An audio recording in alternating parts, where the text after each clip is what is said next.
Welcome back to Games Lore to Sleep. Find a comfortable spot, let your jaw unclench, and let whatever you were thinking about today slide gently into the background. Tonight, we're going to lie very still and talk about something that sounds glorious at first, a way to borrow the power of dragons, but underneath is one of the cruelest little traps in the lands between. You clicked on a video called The Horrific Truth Behind Dragon Communion. So yes, you're in exactly the right place. In crumbling churches on lonely coasts, in broken chapels out on tiny islands, you can kneel before a dead dragon's head, offer up its heart, and feel that power answer you. Your tarnish can grow fangs of flame, breathe rot, call down draconic lightning. It looks like a shortcut to something higher, a way to climb out of being just human and step into a shape closer to the ancient lords of the sky. But dragon communion is not a blessing. It was never meant to be. It began as a weapon, something created by dragons to aim at their own kind, a way to turn mortals into hungry, disposable tools. And the longer you follow that path, the more it eats you from the inside, until there's nothing left but a crawling, broken thing that used to dream of wings. In this sleepy journey, we're going to drift through how dragon communion began with dragon lord Placidusax and the priestess Florisax as a desperate counter to a traitor, Baal the Dread. What really happens when mortals start eating dragon hearts, not just gaining spells, but letting a dragon's feral will and something older, something like an outer god, sink into their bones, why the noble ancient dragon cult and this savage communion are opposites, not siblings, how too much communion ends not in transcendence, but in a slow fall into a magma worm, a flightless malformed creature that can never be human or truly dragon again, and how the people you meet today at dragon communion churches are really just eating scraps of a curse they don't understand. We'll talk about child sacrifices whispered in the stone, about eyes changing color, about the terrible simplicity of a power that always ends at the same place, on the belly, dragging itself along the ground. If you enjoy drifting off to long, gentle explorations of game lore, you can quietly like this video and subscribe to Games Lore to Sleep so you don't miss the next time we turn something terrifying on paper into something soft enough to fall asleep to. You don't have to remember every name and detail. Just keep a few images nearby, a dead dragon's head looming over a broken altar, a small bright heart offered up in trembling hands, and far in the future, a magma worm hauling its own heavy body forward, the final shape of a wish that went very wrong. Breathe in and out. When you're ready, we'll begin. Before dragon communion became a crumbling altar in a ruined church, before little stone chapels dotted the coasts with dragon skulls, frozen in silent roars, it was just a thought in the mind of a dragon. If you're lying down, you can imagine the world long before the Erd Tree's age. No golden rain of grace, no round tables, no demigods squabbling over runes, just sky, and in that sky, dragons. High above the lands that would one day be called the lands between, the dragons ruled under a storm-dark canopy. Lightning was their language, thunder was their punctuation. At the top of their hierarchy sat Dragon Lord Placidusax, an ancient being so vast and old that even other dragons spoke his name carefully. You can picture him upon a throne of broken stone and cloud, wreathed in the remnants of tempest, his many wings folded like curtains of scarred hide. Around him, lesser dragons spiraled and roared, drakes and worms flying patterns in the air like glittering scales shaken off a single, huge body. It was an age when dragons were not symbols or memories, but the dominant will of the world. They fought, they feuded, but their strength always turned outward, against giants, beasts, and any other creatures that dared climb too high. And for a while, that was enough. But power doesn't implode because of enemies on the outside. It cracks at the center. Among the dragons was one called Baal the Dread. Lore paints him as a terrifying figure, a dragon whose rage wasn't just loud, but deep, coiled around his very identity. For a time, Baal would have flown beneath Placidusax's sky, a subject of the ancient order, a weapon turned where the dragon lord pointed. Then somewhere, something shifted. Maybe it was pride, maybe it was wounded ego, maybe it was the simple, poisonous idea, why should I serve when I could rule? Whatever the cause, Baal turned, not on mortals, not on giants, but on his own kin. He became a traitor dragon, a force of chaos inside a world built on draconic hierarchy. For Placidusax and his court, this was worse than any human rebellion. Mortals, giants, trolls, they could be burned, buried, forgotten.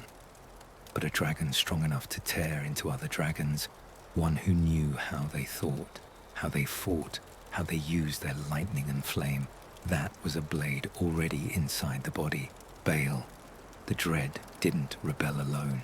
In his shadow, other drakes and worms broke their oaths or were drawn to his fury. Imagine it, patches of sky no longer safe for Placidusax's loyalists. Outposts in the clouds set ablaze by dragons who once called the Dragon Lord Master. The age of dragons had sprouted a crack. The old methods weren't working. Dragon versus dragon was costly. Every drake burned was a loss Placidusax could feel, a piece of his strength torn away. So his thoughts turned sideways. If dragons could no longer safely handle their own traitors, what if they could outsource the problem? Not to other dragons, not to some noble ally, but to the small, fragile creatures on the ground, creatures whose lives could be spent like coins, in numbers so large they almost didn't matter. Mortals. Mortals to dragons were usually an afterthought. A few worshipped them. A few hunted them. Many simply scurried about on the earth far below. Their wars, tiny scratches on the surface dragons rarely cared to inspect. But Placidusax was old enough to realize something unsettling. For all their fragility, mortals were persistent. You could burn a settlement, and another would rise. You could crush a battlefield, and someone would survive to crawl away and rebuild, and something else. A mortal with even a fraction of a dragon's power could be dangerous in ways a dragon might not anticipate. Small, hard to see, harder to hit, able to slip into places no dragon could land, caves, fortresses, shrines. If that mortal bore a dragon's strength in their veins, they could become a needle aimed at Baal's heart. But mortals do not naturally hold dragon power. Their bodies are soft, their spirits not forged for lightning and flame. So Placidusax's idea needed a second mind, someone who understood the space between dragon and mortal, between physical flesh and unseen power. That someone was Florisax. Florisax was a priestess, a dragon servant steeped in the mysteries of their kind. You can imagine her standing smaller than any dragon, draped in scaled robes that rustled softly when she walked, moving between altars and lairs, offering counsel, translating draconic will into rituals mortals might endure. Where Placidusax's thinking was vast and strategic, Florisax's was intimate, detailed, concerned with how to fit a storm into a teacup without shattering it immediately. Together, they shaped something new. Their goal wasn't a religion. It wasn't a gentle covenant. They wanted a process. Something that would take a mortal, expose them to dragon essence, and send them out carrying enough power to hurt Baal and his followers, while remaining replaceable. They were not looking for ascended mortals. They were looking for weapons that walked. The answer they arrived at was as brutal as it was clever. Let them eat the hearts. The heart of a dragon is not just muscle and blood. It's a knot of will, of ancient power, of grudges older than human kingdoms. Placidusax and Florisax took the essence of dragon's lifeblood, starting not with noble ancients, but with lesser drakes fallen in battle, and made it the center of a terrible rite. Mortals would consume the hearts, chewing and swallowing that concentrated violent spirit, and in doing so, invite it to fuse with their own. If they died, too weak to handle it, then they were failures, unfortunate but replaceable. If they lived, they might emerge as something new, humans with dragonkind burning, just under the skin. And so, the first dragon communion was born, not as a holy ceremony in a peaceful church, but as a trial by devouring. Picture a rudimentary communion site in those ancient days, not a stone chapel by the sea, but a wind-scoured cliff or a cavern glowing red from molten rock, with the severed head of a drake mounted on black stone, jaw frozen open, teeth like broken spears. At the center, on a rough altar, rests a fresh heart, still warm, still glistening, still heavy with the echo of draconic rage. Around it, mortals kneel. Some are volunteers, driven by patriotism, despair, or foolish hunger for glory. Some are captives, offered up as test subjects. Some might be fanatics, already half praying, half shaking, so desperate to be more than human that they'll eat anything they're told is divine. Florisax presides, voice low, hand steady. She explains nothing about long-term costs. She talks, instead, about power, about the chance to burn traitor dragons from the sky, about becoming a scourge to Baal the Dread. And one by one, the mortals reach for the heart. The first bite is the hardest. The taste is wrong, too rich, too intense, metallic and smoky, like swallowing a chunk of lightning charred iron wrapped in sinew.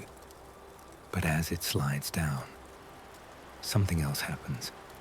A burning spreads outward from the stomach, through the veins, into the chest, up the throat, behind the eyes. The mortal coughs, shudders, perhaps screams. Some collapse outright, heart failing under the strain. They twitch, spasm, and lie still, vessels unworthy, broken, trying to hold a storm. Others keep breathing. Their fingers claw the ground, their back arches, their teeth clench, and for a moment they feel as if someone else is inside their skull, a second presence, feral and furious, pressing against the walls of their mind. If they endure that first invasion, if they don't break, they rise, not unharmed, but changed. Those who stand after such a communion are no longer entirely human. Their skin might harden in patches. A hint of scale iridesces along the forearms, the neck, the jawline. Their breath steams in a new way. Their voice comes out hoarse, threaded with a growl they didn't have before. And in their mind, just behind their own thoughts, is a new hunger. A craving for more power, more hearts, and a deep, instinctive hatred of anything that smells of dragon, especially those aligned with Baal.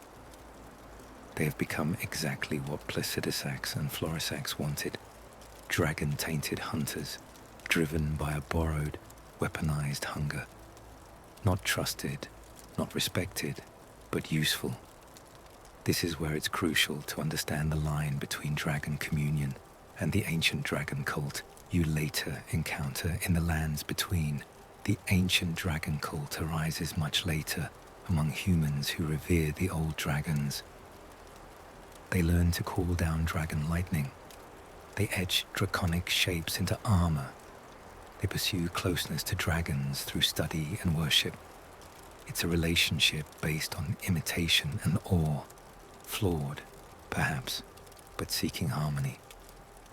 What Placidusax and Florisax created is something else entirely. Dragon communion does not ask for respect.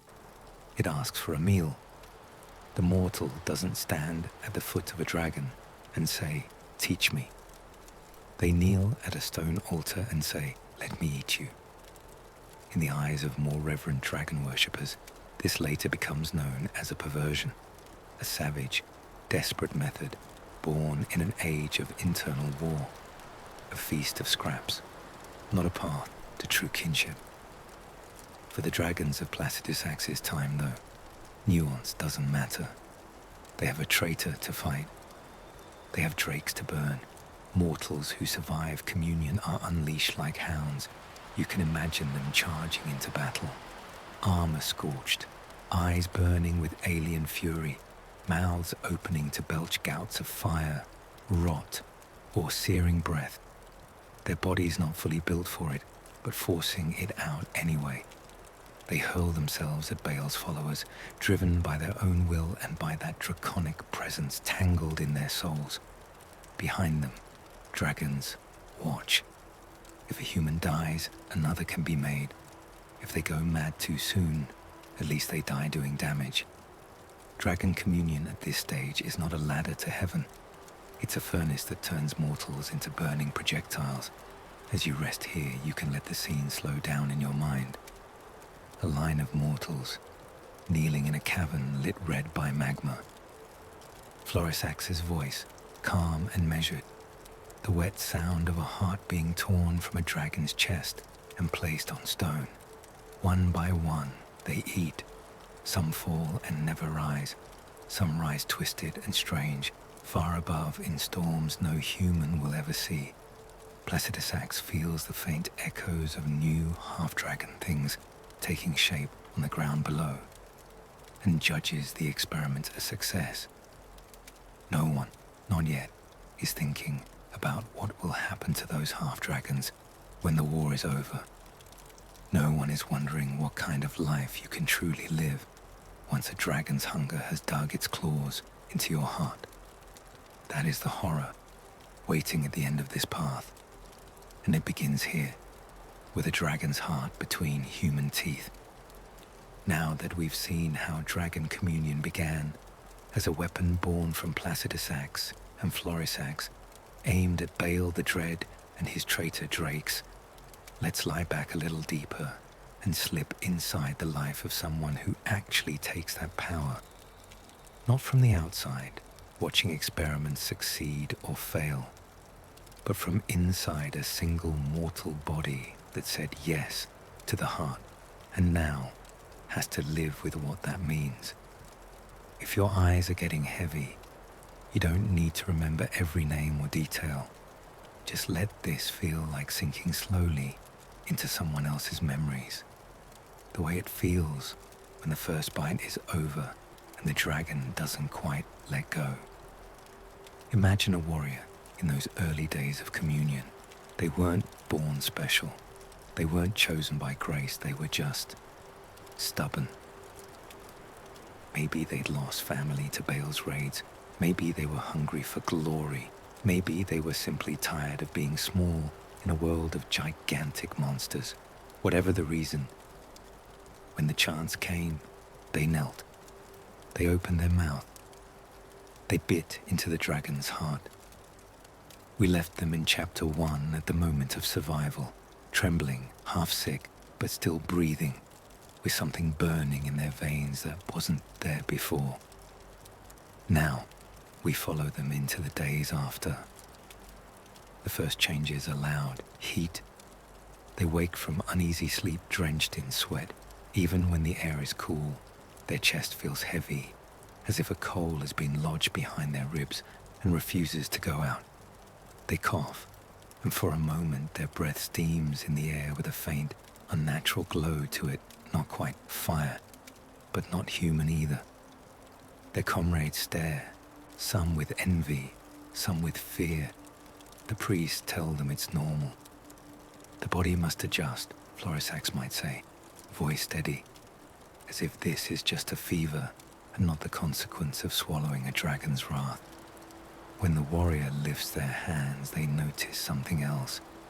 The skin along the backs of their fingers looks thicker, rougher, like tiny, hard plates are forming just below the surface. It doesn't hurt. Not exactly. It just doesn't feel like them. But with the strangeness comes power. On the practice field, they feel stronger. Muscles respond faster. Their lungs pull in air with a depth that scares them and thrills them at the same time. And then, one day, one of the priests tells them to step forward, to stand alone in the center of a circle scratched into black stone. Focus on the heat, they're told. Call it forth. Don't resist. The warrior closes their eyes. Inside their chest, the coal flares. They feel something curling up through their throat like smoke pushed the wrong way. Fear makes them gag. But beneath that fear is something else. A hunger for release. So they open their mouth, and fire spills out. It might be a brief sputter, a short, ragged blast rather than a majestic dragon's breath, but it is still flame that came from inside them. They stand there afterwards, chest heaving, the taste of ash in their mouth, and realize, I just did what only dragons can do. Around the circle, others murmur. Some are impressed, some are disturbed. The priests, though, only nod. The experiment is working. From that point on, it becomes easier. The next time they call flame, it comes quicker. The next time after that, it burns hotter. Their body begins to learn the pathways of this new power, where the heat gathers, how to direct it through breath and will. They gain incantations, fire streaming from their jaws, a gout of rock and lava churned up from nothing. Later, perhaps, strange breaths of rot or coal drawn from deeper, hidden branches of draconic power. Every new trick feels like stepping closer to greatness, but each use also grinds the dragon's presence a little further into them, like smoke seeping slowly into the walls of a house. At first, misalignments can be passed off as simple side effects. They sleep badly. Well, who wouldn't, after what they've endured? They find themselves snapping at comrades, temper shorter, patience thinner. They tell themselves it's stress, war, the pressure of expectation. When they close their eyes in rare moments of quiet, they sometimes feel as if someone else is in the room, even when they're alone. A looming sense of vast, coiled anger just out of sight. Not words, not a voice, just will, alien and enormous. This is the part of dragon communion no priest explains clearly. A dragon's heart doesn't just contain energy, it contains intent, the echo of a being that believed for centuries that the sky belonged to it. When a mortal eats that heart, they don't just gain a tool, they invite that intent in, and each time they use the borrowed power. The border between me and it thins a little more. The warrior on our little path starts to notice things. Sometimes, in battle against drakes loyal to Baal, they feel too good. The roar of enemy dragons no longer terrorizes them, it excites them. They rush forward with dragon fire of their own boiling in their throat, and as they burn scale and flesh, something inside them swells with satisfaction. Later, when the corpse is cool and the smoke drifts away, they realize their hands are still shaking, not from fear, but from a kind of delighted violence they don't recognize as their own. Outside of battle, smaller changes show. Food taste different. Ordinary meat seems bland. They crave it cooked hotter, charred at the edges. Something in them leans toward fat and blood and that rich, metallic tang they first tasted in the dragon's heart. They find themselves watching other people's throats when they talk, the way a predator might watch for a pulse. It's not that they suddenly want to hurt their comrades. It's that some new instinct is measuring everyone in the room in terms of strong, weak, threat, prey. They can push it aside most days, but it's there, a quiet sliding calculation behind their human thoughts. And then there are the eyes. Eyes are a strange place for change to show. They're small, delicate, so human. One day, they catch their reflection in a pool of water or a polished shield, and something is wrong. Their pupils look narrower, sharper. The color of the iris has shifted, taking on flecks of yellow, amber, or some unsettling shade that doesn't quite belong to human eyes. Someone notices. "Your eyes," a companion says quietly. "They look different." The warrior laughs it off, makes a joke about seeing better in the dark. But inside, a cold knot forms. Because when they stare at themselves a little longer, they feel as if someone on the other side of the reflection is staring back. Priests of communion brush all of this aside. They call it blessing. They speak of becoming closer to dragons, of shedding weak flesh, of transcending human frailty. They do not talk about where the process ends, or if they do, they phrase it in careful, distant language. Those who overindulge in hearts lose themselves in the gift, as if it were a problem of appetite, not design, as if dragon communion weren't built from the beginning to pull mortals toward a breaking point. Because here's the horror tucked at the center of all this borrowed power. Each heart eaten, each incantation used, calls the dragon in you a little further forward. The human mind is trying to ride the beast, but the beast never agreed to be ridden. And somewhere far beyond Placidusax and Florisax, lurking behind the very concept of dragons themselves, there's something else, an outer will, a cosmic principle that governs the existence of dragons, something cold and immense that likes the idea of more scaled children in the world, even if they're born through twisted, half-made means. You can think of it like a current in the ocean. By eating hearts and using dragon power, the mortal doesn't just take a sip of that ocean. They step into the current. At first, it just tugs at their ankles. If they keep going, it pulls them off their feet. Our warrior begins to notice they have fewer and fewer days where they feel fully like themselves. Some mornings they wake and their joints ache in new ways, as if their bones are trying to reshape themselves invisibly under the skin. Their back twinges when they bend, their neck feels stiff, heavy. Their grip on weapons, however, is stronger than ever. On the battlefield, they feel unstoppable, right up until they go too far. Because every communion tale eventually approaches the same cliff, the temptation of more. One heart gave them fire. What might two give? 3, 6. Their superiors assure them that more hearts will make them mighty. They neglect to mention that the process isn't a neat stack of buffs. It's a sliding scale toward a tipping point. The more hearts eaten, the more dragon the mind becomes. The more dragon the mind becomes, the less room there is for the human that started this. One day, after a particularly brutal campaign against Baal's forces, our warrior is offered another heart. It's larger this time, richer, taken from a drake who didn't fall easily. They hesitate.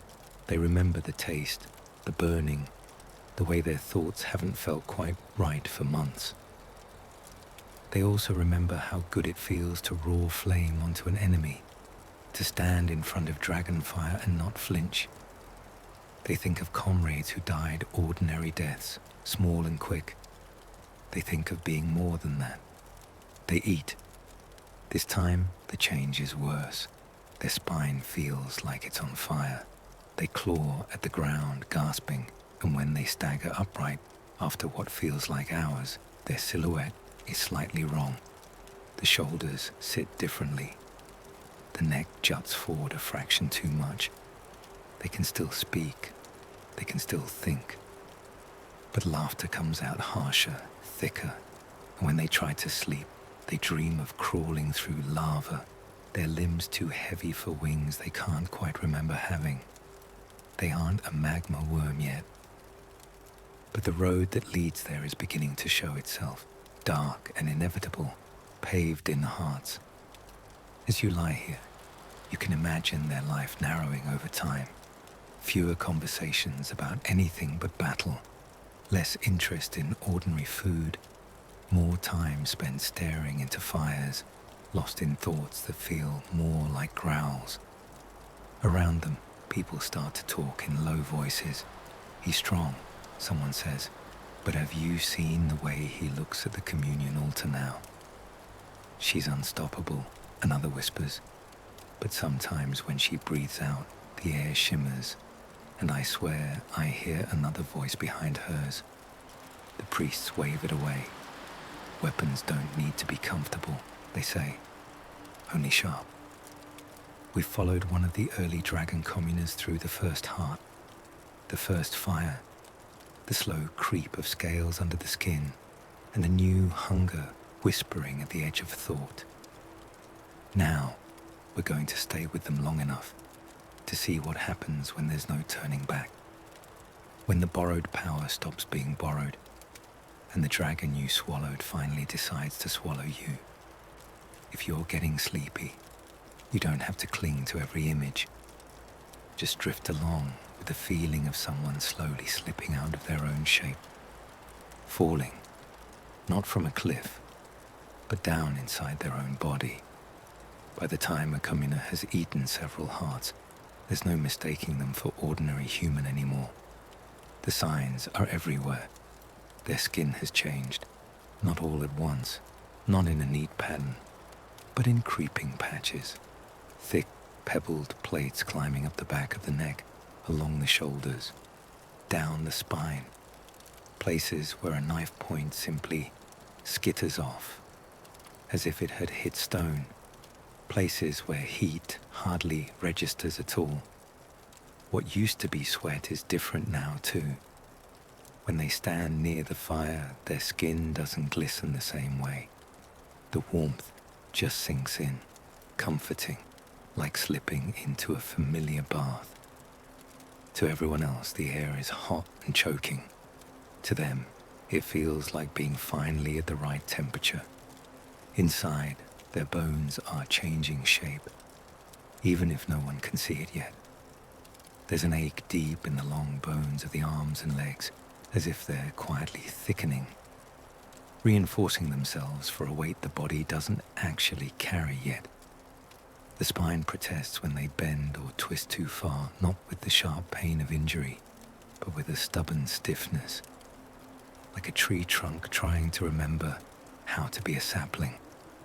The commoner shrugs it off, tells himself it's just wear and tear from war. But at night, lying on hard ground, they can feel each vertebrae, like a row of foreign coins stacked under the skin. The mind endures longest. That's the cruel part. For a while, they can still say, I am me. I remember my name. I remember why I took the heart.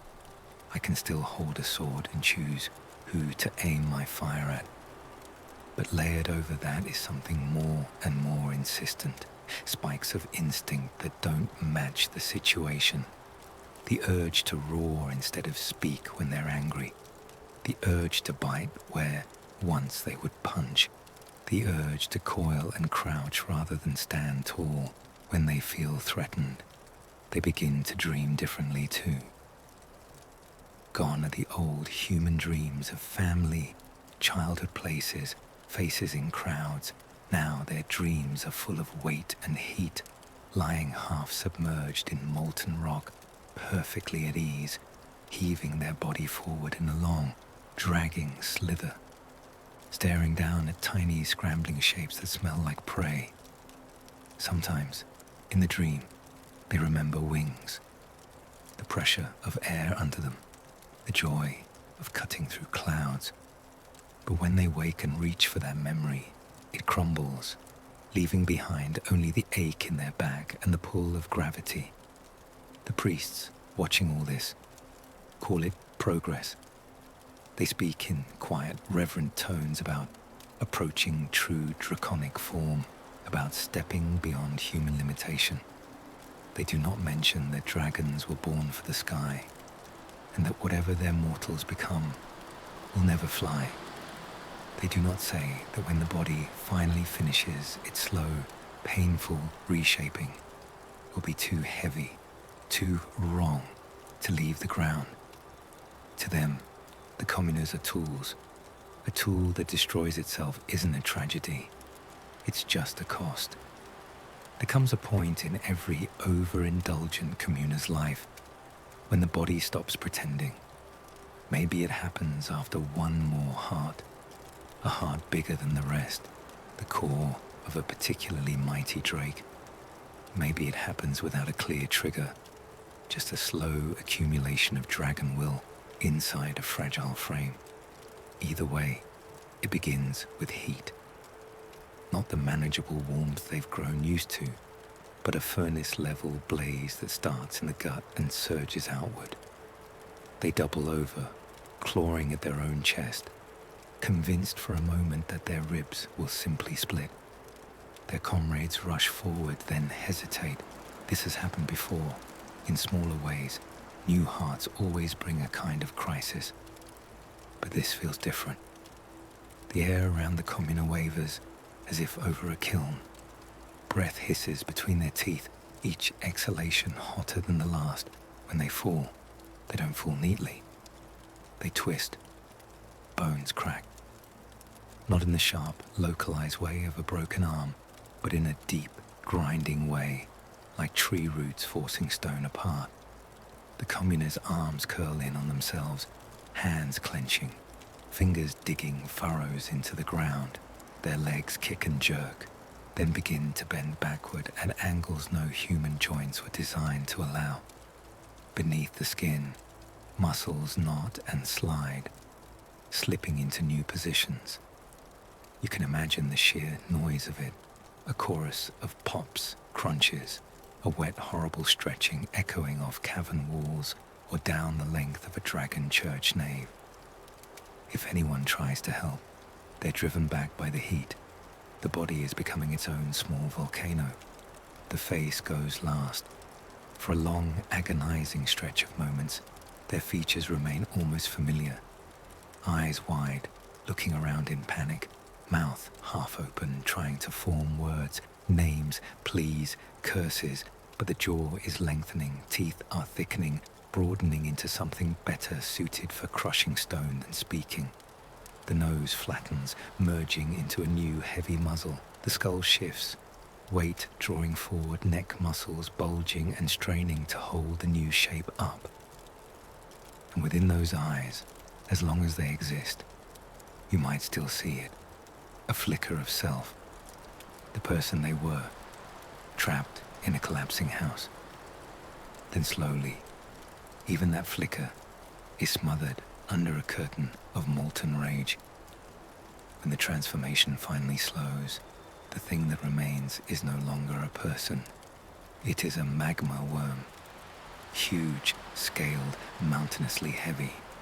Its forelimbs are thick and powerful, built for dragging its enormous body forward. Its hind limbs are stunted, more like supports than proper legs. Along its back, a cracked ridge of hardened scale rises like cooled lava, black, veined with faint lines of red.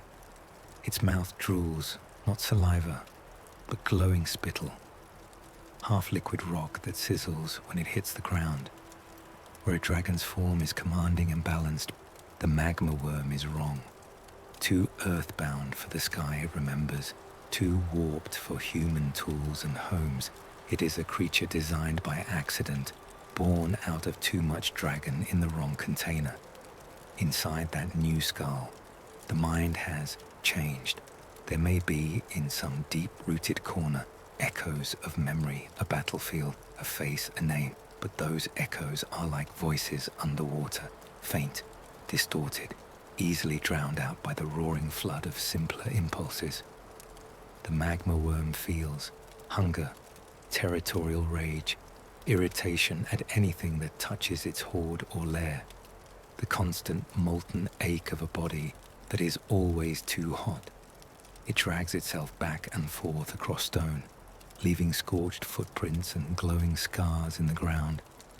If smaller beings approach, humans, trolls, even other warped creatures, they are met not with words but with boulders of flame vomited from a furnace throat, with sweeping, crushing blows from claws that once held a sword. The commoner who wanted to be more than human has succeeded. They will never be human again. They will also never be truly dragon. They are trapped in between, too far gone to go back, not built to rise. In later ages, when tarnished wander the lands between and stumble upon these creatures in tunnels, caverns, and ancient roads, the magma worms are just bosses, enemies, obstacles, a big health bar, heavy swings, rivers of lava.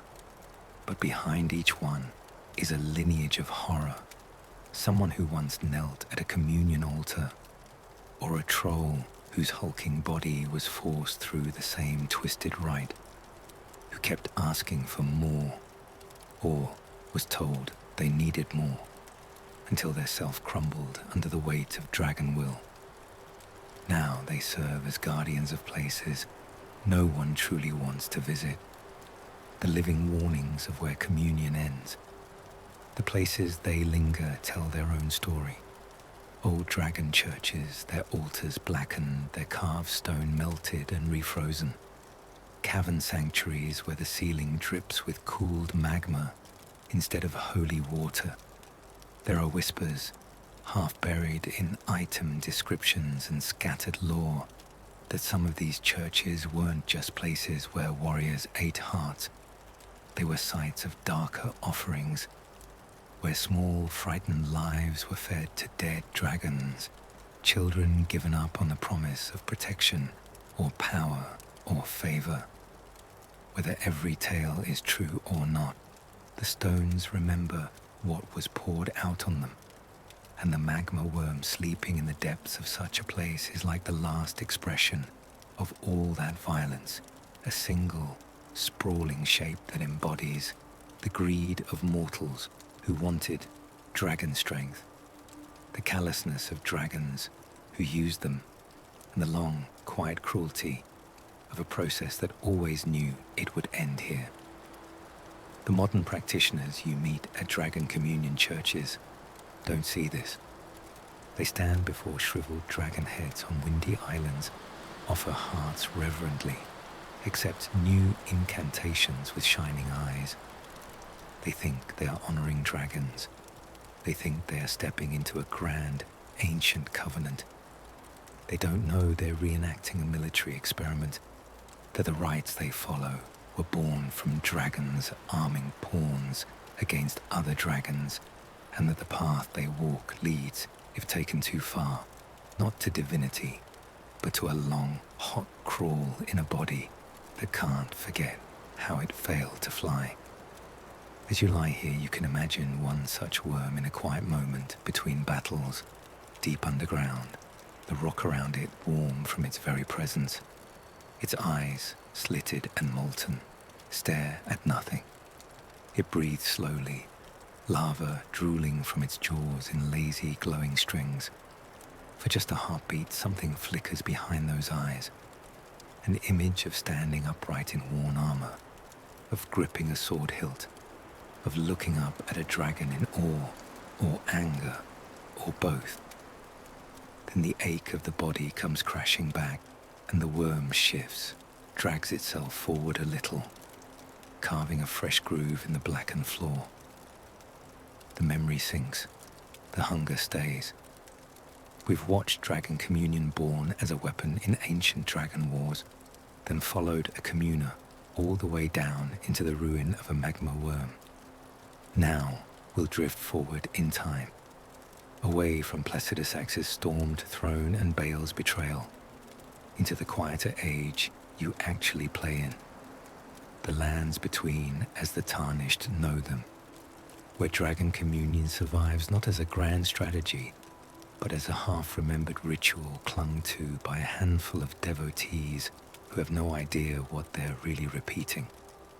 If you're lying down, you can let this feel like walking through ruined churches at night, barefoot on cold stone, listening to the echo of old prayers that never fully went away. Dragon communion, in your time, does not sit in the center of the world. It lingers at the edges.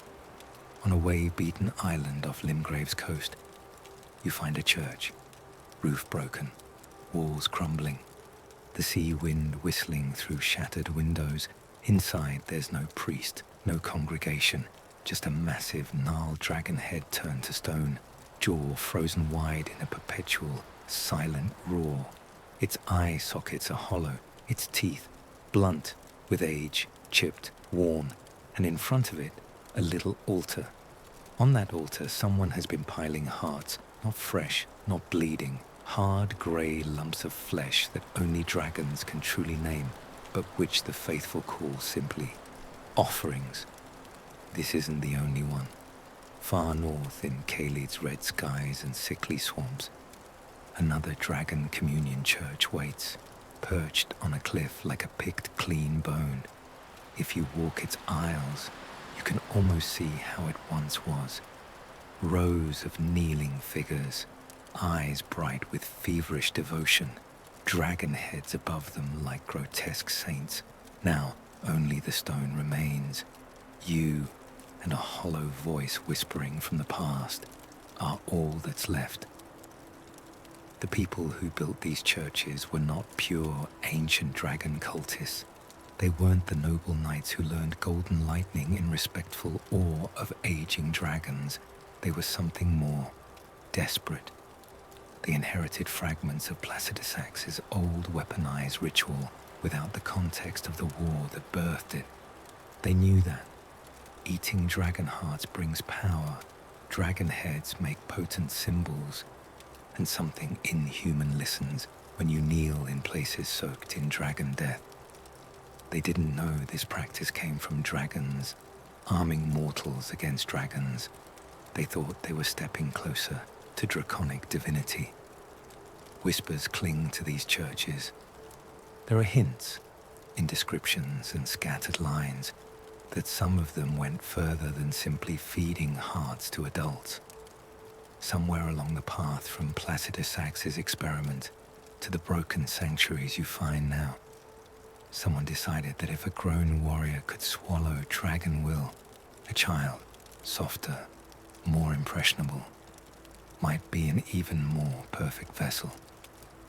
So the stories say that long ago, in the shadow of fallen dragon corpses, children were brought, laid on cold stone before gaping jaws. Their small lives poured out as an offering to strength. Not every tale is clear, not every rumor is certain, but you can feel it in the air of those churches. A faint, sour tension that isn't just from old blood, but from the memory of sacrifices no one should have asked for. By the time your tarnished arrives, all of that is long gone. What remains are remnants, ruined sanctuaries, the stone head of a dragon, and a faint, persistent rite, like a song whose verses have been forgotten, leaving only the chorus. In these places, modern dragon followers gather, not an organized church with a hierarchy and banners, but scattered individuals, Lured by the promise of draconic power, they approach the altar. They clutch a heart. They bow before the skull. They pray, perhaps, to dragons they never met, using words that have lost their first meanings. And when they eat, when they accept communion, they gain new incantations, new breaths of flame and frost, new ways to tear enemies apart. They call it a blessing. They don't see the shape of the curse behind it. From where you're standing, it looks almost like a religion in ruin, an old, dangerous rite coded into the world as game mechanics. Bring me a heart, and I will teach you a spell. But if you listen carefully, beneath the mechanical exchange, you can hear the echo of the original logic. Give me mortals, and I will turn them into weapons. The modern practitioners never see themselves that way. They imagine climbing a ladder to draconic greatness, one heart at a time. They never ask why every rung on that ladder feels so hot. When you partake, if you choose to, the game mirrors the old process in a small, quiet way. You bring hearts to the altar, you kneel, you select communion, and your character changes. Not with immediate scales, not with a sudden monstrous form, but with something subtle. The eyes, they take on a draconic tint, a sharpness, a reptilian gleam, marking you as someone who has let dragon essence cross the border of flesh. It's a cosmetic detail, mechanically harmless, but in lore terms, it's a warning light. The first visible sign that you're stepping into the current. You're nowhere near a magma worm's fate yet, but the aesthetic shift reminds you are not simply learning spells from a friendly dragon. You are changing. The current cohort of communion practitioners has lost the context of the ancient dragon cult too. They don't understand that what they're doing is not a noble continuation of human-dragon harmony, but a feral offshoot. The ancient dragon cult looked to the dragons with reverence, studied their lightning and form, sought to imitate them through disciplined technique. The communion cult devours. It takes the remnants of draconic bodies and tries to force them into human frames. One seeks to be like dragons through understanding. The other tries to cheat the distance to power. The result is never what either side thinks it will be. The modern churchgoers are also blind to the outer influence behind their rite. To them, dragon hearts are just reagents, rare, sacred, useful. They don't realize that each heart still rings with a faint note of something older than Placidus Axe, older than Baal, older even than the ancient dragon age itself. A distant, alien will that likes dragons, that grows stronger whenever something on this world grows more draconic, no matter how twisted. Every communion, however small, is a tiny signal to that far-off power. Another vessel, half open. Most will never go far enough to become true monsters. But the pattern is there, like an old path in the forest, always ready for someone to walk all the way down. In your travels, you rarely see what happens to those who indulge too much. The world is already in tatters, shattered by shattering, full of ruins and bosses. You don't have to witness ordinary priests slowly melting into worms, but the magma worms you do fight, lurking in tunnels and old roads, tell you, silently, what the end of the road looks like. Some are described as once having been heroes, great warriors, even trolls of impressive strength. Somewhere along the way, they embraced communion too fiercely. They sought strength beyond mortal limits, and found it, only to wake in a body they barely fit inside, doomed to crawl through their own heat for the rest of their days. When the modern faithful kneel in dragon churches, they don't see that future. They see power, they see spells, fire, rot, ice, and they don't imagine how many hearts it would take for that fire to stop being a tool and start being the only thing left of them. If you let your mind wander, you can picture one of these modern worshippers standing in the broken nave of the Limgrave Dragon Communion Church. The sea roars outside, wind whipping through shattered arches, but inside there's an odd stillness. The stone head of a dragon looms overhead, its long dead jaws casting jagged shadows. The worshipper holds a heart. They're not a scientist in some draconic experiment. They're a believer. They whisper words they barely understand, phrases inherited from older, more terrible rites, smoothed by retelling into something that sounds holy. They eat, they shudder. Eyes sting and blur and sharpen again. Later they feel different, stronger, stranger. They think they've taken a step toward greatness. They don't know they've just sat down at a table laid with the leftovers of a curse. When you, as tarnished, stand in that same place, you have a choice.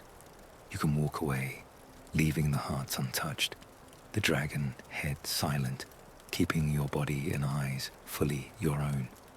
Or you can kneel, like those priests and warriors before you, take part in the communion, and add your story to a chain that started with Placidusax and Florisax, ran through traitor dragons and burning skies, curled itself around the bones of magma worms, and now sits quietly in a ruined church by the sea. The game lets you do it with a button press. The law whispers, you know how this started. You know how this ends. How much power do you really want? As you lie here, you can imagine walking slowly out of one of those churches. Behind you, the stone skull recedes into the dark. In your hand, your fingers flex, maybe a little stronger now, maybe a little less human. Out over the waves, the sky stretches wide and uncaring. The dragons of old are mostly gone. What remains are churches built on their bones and people willing to eat the scraps of their power, never fully realizing that they are not guests at a divine feast, but potential hosts for a hunger older than they can fathom. We've walked through the whole coil of dragon communion now, from Placidusax and Florisax forging it as a weapon, to mortals swallowing hearts and hearing another will in their bones, to the terrible end shape of magma worms crawling through their own heat, and finally into the ruined churches of the present, where people still kneel without understanding what they're kneeling in.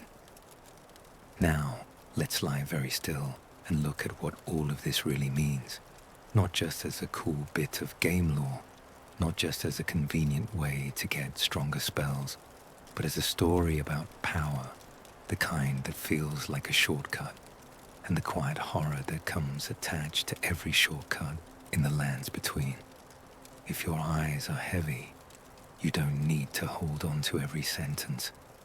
Just let this be like lying under a tree, listening to someone talk softly about the shapes in the clouds. Except the clouds, this time, are dragons. At first glance, dragon communion sounds simple. You find a dragon. You take its heart. You eat it. You gain its power. Fair trade, right? You're not stealing blindly. You're giving something up. A rare heart, risk, trust in a dead dragon's lingering will. And in return, you get to breathe fire, spew rot, call down ice and lightning. You stop being just a human or tarnished with a sword and shield, and you start carrying little pieces of dragon inside your skin. It feels almost fair, but underneath, the trade is crooked, because you never see the full price tag. The first trick is timing. Dragon communion doesn't say, eat one heart, become a magma worm tomorrow. That would be easy to refuse. Instead, it works in steps. One heart, a little heat, a little power. 2 hearts, a new spell, a sharper hunger. 3, 4, 5, more scales, more fire, more small changes that feel dramatic in battle and easy to ignore in the quiet. It's like taking a staircase down, one step at a time. No single step feels decisive. No single heart screams, "This is the one that ends you." You just keep going until the floor you're walking on is no longer floor, but the sloped, glowing wall of a volcano. By the time you realize it, you're too far down to climb back out. The second trick is ego. Dragon communion doesn't prey on the timid. It works best on people who look at dragons and think, "Why not me?" Not in the soft, curious way of the ancient dragon cult, who say, "Teach me your ways," but in the faster, hungrier way of someone who suspects they're meant for more than the world has given them. A warrior passed over for glory, a tarnished sick of dying in mud, a troll tired of being a brute in someone else's army. The right whispers, "You were right. You are meant for more. And you don't have to wait for a god or order to see it. You can eat it now." It flatters you, telling you that your appetite for greatness is proof that you're worthy of it. All you have to do is let it in. The third trick is plausible deniability. When you first kneel at a dragon altar, no one hands you a document explaining. Dragon Lord Placidusax used this as a wartime experiment. Florisax calculated how much mortal mind could be safely burned away. Too many hearts will turn you into a crawling furnace that remembers nothing but ache and rage. The stones don't speak. The priests, if there are any, give you half-truths. Communion brings you closer to dragons. Power is never without cost. Only the unworthy are consumed. The design of the rite is always framed as a test of you, your discipline, your restraint, your strength of will. If something goes wrong, if someone goes too far, they must have been weak. The ritual itself remains blameless, as if becoming a magma worm were a moral failure, not an expected outcome of a system that was literally built to break human vessels. The fourth, and perhaps cruelest trick, is silence. Magic in the lands between often speaks. The frenzied flame hisses and screams, clawing at sanity in loud, visible ways. The greater will acts through fingers that tap and twist, sending its guidance out with rituals and decrees. But the will behind dragons, that distant, outer presence, is quieter. It doesn't need to shout. It simply is. Dragon communion doesn't come with voices in your ears. It arrives as a new tolerance for heat, a subtle delight in destruction, a warmth behind the eyes when you watch something burn. It feels like you, your thoughts, your feelings, only tilted, only slightly sharper, only a little less human each time you use what you've gained. There are no clear moments where you can say, "Ah, that was the outer God speaking through me." So it's very easy to believe it's all just you, finally becoming what you were meant to be. All of this comes together to make Dragon Communion an almost perfect trap. Not a trap you fall into by accident. You have to choose it. But a trap that disguises itself as a door into something better.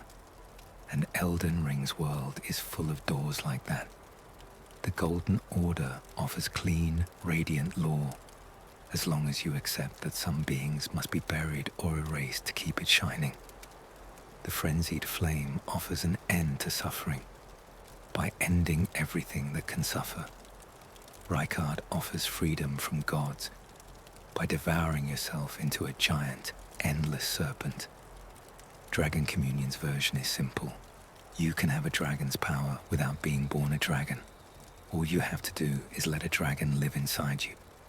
It sounds better than what it is. It always does. In that sense, every magma worm you fight isn't just a monster.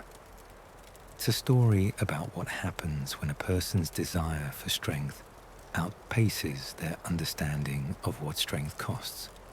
Some of them were once decorated heroes. Some of them were trolls who were promised a chance to be more than muscle. They all believed the same thing. The more fire, more force, more dragon would make them more themselves.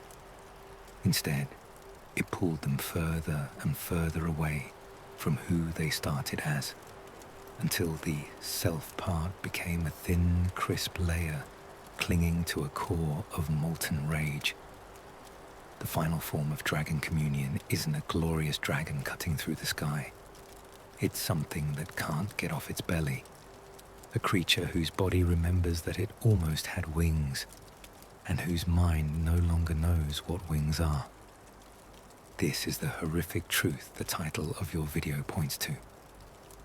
Not just that communion turns people into monsters, lots of things do that in the lands between, but that it was designed to. From the beginning, Placidusax didn't care about mortal transcendence.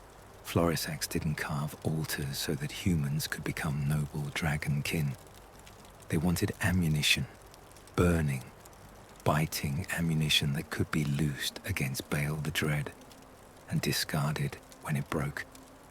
The fact that centuries later people mistook that weapon for a path to glory is almost an extra cruelty layered on top. Mortals volunteering to step into a machine that was never meant to leave them whole. And then there's you. Your tarnish moves through this world as both a participant and an observer. You can fight dragons, take their hearts, kneel at those altars, gain communion spells, watch your eyes change and still walk away long before magma worm territory. You sit right at the edge of the trap. You can look down into it, see hints of how deep it goes, and still decide, this far, no further. That's part of what makes Elden Ring's magic systems feel so haunting. They'll give you the first few steps for free. The game never forces you to take the last one. If you think of it that way, Dragon Communion becomes a kind of mirror. It shows you how badly you want to hit harder, burn brighter, feel big in a world of giants, whether you're willing to let your character's body and identity be marked by what they consume, and how comfortable you are with a ritual that turns someone else's death into your power. Other paths do this too, of course, but Dragon Communion wraps it in the language of sharing and communion, words that usually mean closeness, community, a meal taken together.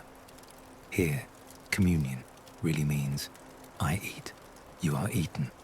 Something watches, quietly pleased at the result. As you lie here, you can imagine all of Dragon Communion's history stacked on top of itself like translucent layers. At the bottom, a dragon throne in a storm, Placidusax and Florisax drafting a weapon with hearts and fire. Above that, mortals doubled over in pain, bones cracking, spines bending, teeth lengthening, magma worms drawing their first dragging breath. Above that, churches built on dragon corpses, priests chanting over altars that still remember the taste of blood. Above that, broken chapels by the sea, a tarnish kneeling in front of a stone skull, choosing a spell from a list, feeling their eyes change color, just a little. All those moments, all those choices, folded together into a single idea, wanting more than you are and paying with yourself to get it. We've picked apart Dragon Communion from almost every angle now, from the Dragon Lord's war room, to the first mortal bite of a heart, to the slow, cracking descent into magma worms, to ruined churches where people still kneel without knowing what they're kneeling in, and the seductive promise of power that quietly eats you from the inside. In this last chapter, before we tuck the story away, we're going to take one long, slow breath and look at the whole thing at once. Not as scattered scenes, but as one continuous echo ringing through the history of the lands between. If you're feeling drowsy, you don't have to keep up with every thread. Just let it wash over you, like listening to waves that have crashed on the same shore for a very, very long time. If you strip Dragon Communion down to its simplest shape, you get 3 steps. A dragon dies. A mortal eats his heart. Something new is born. At the beginning, under Placidusax, that something new was supposed to be clear. Mortals turned into tools. Weapons you could aim at Bale the Dread and his allies, then discard when their minds cracked and their bodies failed. But once you release a method like that into the world, you lose control over it. People start telling stories, meaning trickles in like water through cracked stone. The original purpose gets buried, and all that's left on the surface are the images: dragons, hearts, power, transformation. Those are potent images. They don't stay in their original frame for long. Imagine the generations between the dragon wars and the age of the tarnished. The war ends. Placidusax's throne is empty or forgotten. Bale's rebellion burns itself out or is hunted down, but in some remote caverns, some hidden shrines, the rites go on. A lone communaire who survived the war teaches an apprentice. A priestess smuggles away a bit of script, a set of gestures and invocations. A small cult, once a tool of dragons, learns to function on its own. The original justification, this is for the good of dragonkind, doesn't matter as much anymore. The people left behind have different needs. They want safety in a dangerous world. They want to stand out among ordinary soldiers. They want to feel connected to something older and larger than themselves. Dragon Communion becomes their answer. They tell each other, this is how we honor dragons. This is how we share in their might. This is proof that even after death, a dragon's heart still gives. The weapon has become a faith, not because the dragons intended it, but because humans are very good at turning repeated actions into beliefs. Over time, the cruel edges get blurred. People stop talking about communers who broke beyond recognition. Those stories become fables, warnings, exaggerations told to children to keep them from overeating power. The magma worms slip out of the liturgy and into caves and tunnels, out of sight. What remains accessible is the ritual, hearts, altars, stone heads, the reward, spells, scales, heat, and a softened narrative about sharing in dragonhood, the core of the truth. That communion was engineered to end badly, fades into the background. This is part of why, when you meet communion today, it feels so small. There's no vast church structure, no famous high priest, only scattered sites and solitary practitioners. Most of them don't feel like villains. They feel like people who stumbled onto a cracked relic and mistook it for something whole. You can almost imagine how their personal stories go. A knight who feels overlooked by the Golden Order, standing in a dragon church and thinking, if the Erd-tree won't notice me, maybe the dragons will. A wandering sorcerer who feels their body aging, holding a dragon heart and whispering, just a little more time, a little more power, then I can finish my work. A tarnished who's died one time too many on some windswept cliff thinking, if I had dragon fire, I wouldn't fall so easily. They don't set out to become monsters. They set out to survive, to matter, to stand tall. The tragedy is how many of them picked a method that eventually makes standing impossible. Dragon Communion also sits in a strange place between rebellion and conformity. On one hand, taking dragon power into your body is a rejection of the Erd tree's neat categories. The Golden Order likes labeling things. These are humans. These are beasts. This is acceptable. That must be cursed. These beings fit under grace. These must be pruned. A communer says, in effect, I don't accept only what the Erd tree says I can be. I will add dragon to my shape. On the other hand, by stepping into a ritual designed by dragons and influenced by an outer will, they're not free at all. They're just switching masters. They move from the Erd tree's glow to the dragon's heat without ever fully escaping the pattern of being a vessel for someone else's design. It's rebellion that looks bold, but still happens entirely inside someone else's system. The story of Dragon Communion is full of moves like that. People trying to step outside a cage only to find themselves in a different one, with hotter bars. In the middle of all this stands you, a tarnished who can see more of the system than most communion followers ever could. You wander the lands between with a strange sort of double vision. You see the mechanical layer, churches as locations, hearts as items, spells as options in a menu, and the lore layer, churches as the last embers of an old war ritual, hearts as fragments of bound will, spells as dragon instincts forced through human mouths. You stand at the altar knowing that this is not pure worship, but a reenactment of a dangerous experiment. You know what lives at the end of the road if you keep going. And still, you might choose to eat that first heart. That tension, choosing a bit of danger with open eyes, is very Elden Ring. The game's world is built of temptations like that. Dragon Communion is simply one of the most viscerally bodily examples. Instead of sigils and runes on the outside, it changes you from the inside out. There's another quiet horror here too. Dragon Communion doesn't care about who you were. It doesn't preserve your story. When you look at a magma worm, you can't tell if it was once a knight, a troll, a nameless warrior no one ever mourned. All that history gets melted down into the present tense. I burn, I crawl, I rage. The rite's final form does not honor the people who stepped into it. It uses them. And when it's done, what's left is a moving hazard. Something that drops lava and loot when slain, a marker of danger on an old road. Communion does for identity what magma does for stone.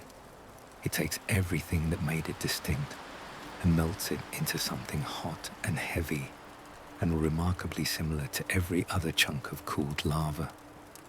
If you zoom all the way out, the horrific truth behind Dragon Communion isn't just it turns you into a magma worm.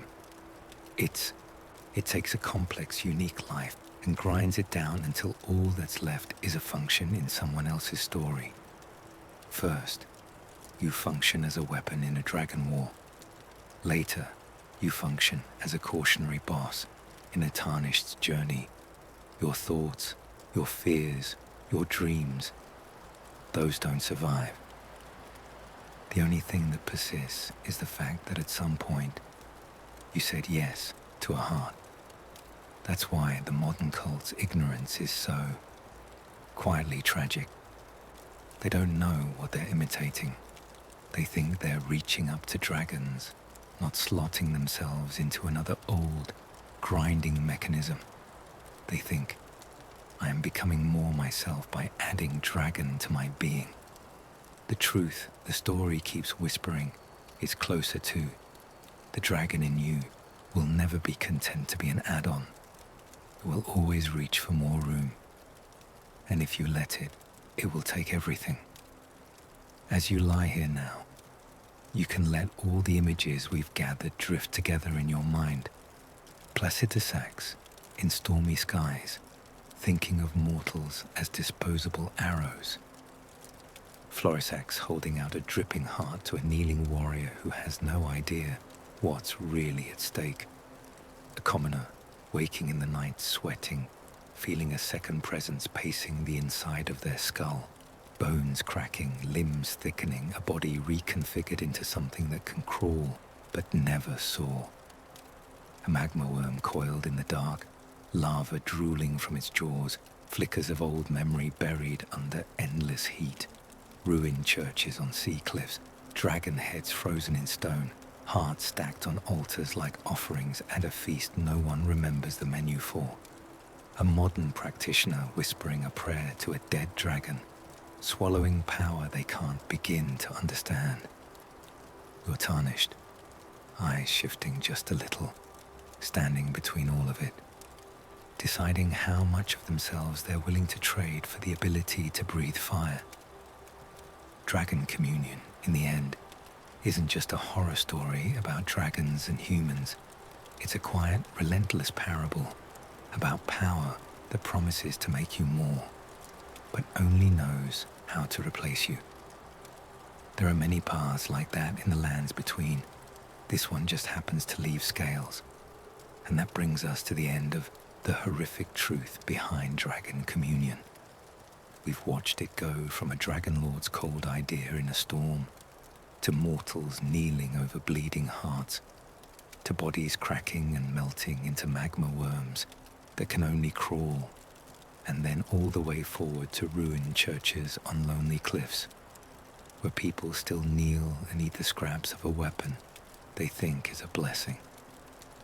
We've seen how a promise of power whispered, "You'll be more than human," and how, step by step, bite by bite, it took more than it ever truly gave, leaving only heat, hunger, and a shape that remembers wings it never actually had. If you're still awake with me here at the end, thank you for staying so quietly with this story of hearts and fire. If you drifted off somewhere back in the Dragon Lord's age, in the first Communion cavern, or down in the tunnels beside a sleeping magma worm, that's exactly what this was all for.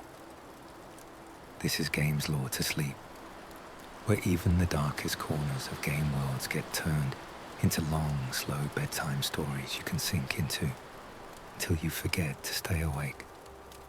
If this tale about Dragon Communion helped your mind unwind, kept you company in the dark, or just gave you something distant and strange to think about instead of today, you can softly leave a like and subscribe to the channel so you don't miss our next sleepy journey through Elden Ring or another game's hidden lore.